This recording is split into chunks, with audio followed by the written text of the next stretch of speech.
ठीक है। जरनाब ने कंपनी भी केस कर दिया है, उसका नोटिस है। नबील, मुझे लगता है तुम्हें इस बारे में जरदार से बात करनी चाहिए। मैं तुम्हें पहले भी कह चुकी हूँ, मेरा सबसे कोई लेना देना नहीं है। तुम ये फेवर नहीं, ड्यूटी करोगे। कंपनी में जब भी कोई मुश्किल आती है तो हर एम्प्लॉय का ये फर्ज है कि फ्रंट लाइन पे आके खड़ा हो। मैं ऐसा कुछ नहीं करूंगी। इस मामले को लेकर जो मुझे इंस्ट्रक्शंस दिए गए थे मैंने पूरी तरीके से निभाए हैं। मैं कोर्ट कचहरियों के चक्कर लगाऊं, किसी के खिलाफ बयान दूं, ये मेरी जॉब डिस्क्रिप्शन में नहीं था। सॉरी। लेकिन तुम्हें ये करना पड़ेगा। जरदार से मेरी बात हुई है और अभी साहब यही कह रहे।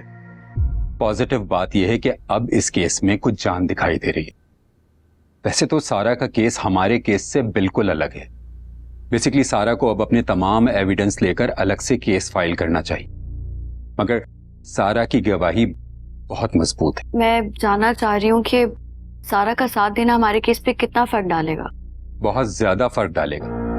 देखिए, जिस तरीके से सारा को ऑफिस में हरासमेंट का सामना करना पड़ा, नबील ने अपनी पोजीशन का गलत इस्तेमाल किया, ब्लैकमेलिंग, हरासमेंट, और सारा के पास तो बहुत ही कॉन्क्रीट किस्म के सबूत मौजूद हैं और ये सब एक ही पैटर्न को जाहिर करते हैं।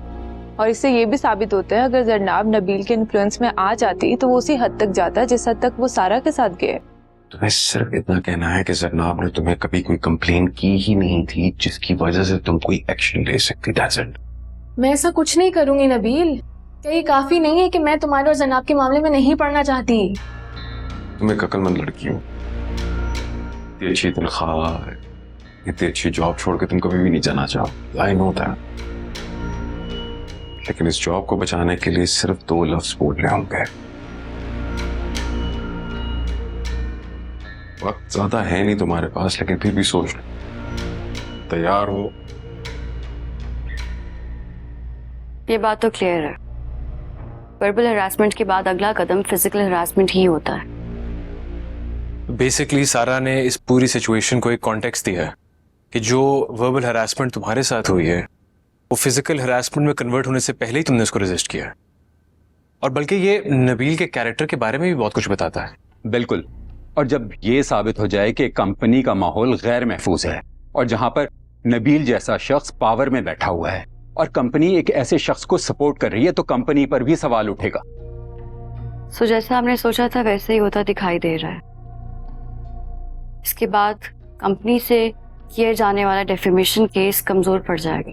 और ये भी क्लियर हो जाएगा अगर हमने हरासमेंट का केस साबित कर दिया तो डेफेमेशन का केस तो खुद ब खुद सॉल्व हो जाएगा, नहीं?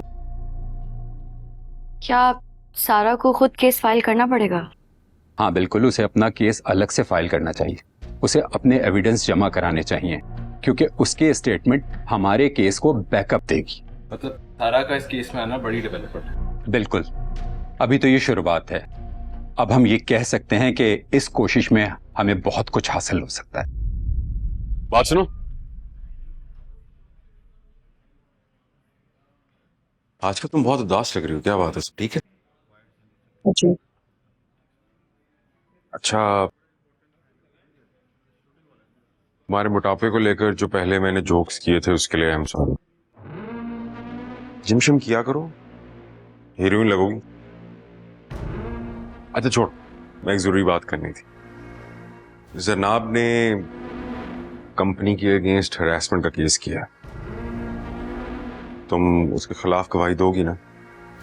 इसके खिलाफ मैं गवाही क्यों दूंगी? उसने ऐसा क्या किया है? इसको फिर से दिमाग मानना पड़ेगा।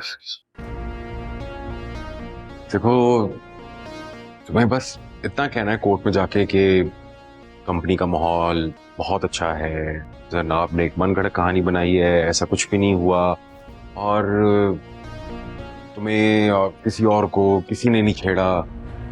ऐसे जज तो इतना समझदार होगा ही कि तुम्हें देख के तो समझ जाएगा कि तुम्हें तो कोई बुरे से बुरे हालात में भी नहीं छेड़ेगा। बस इतनी सी बात करनी है। और हाँ, वो रफी साहब से मैंने तुम्हारे इंक्रीमेंट की भी बात की है। अच्छी बच्ची बन के रहोगी तो सब अच्छा होगा। और क्या नाम है तुम्हारी दोस्त का, वो जो आर्ट वाली है, क्या नाम है उसका? नौरीन। उसको भी समझा देना कि बस यही बोलना है, ज्यादा कुछ भी नहीं, ठीक है ना? बस कोर्ट से मुझे अच्छी की रिपोर्ट आनी चाहिए। शाबाश, अब जाओ।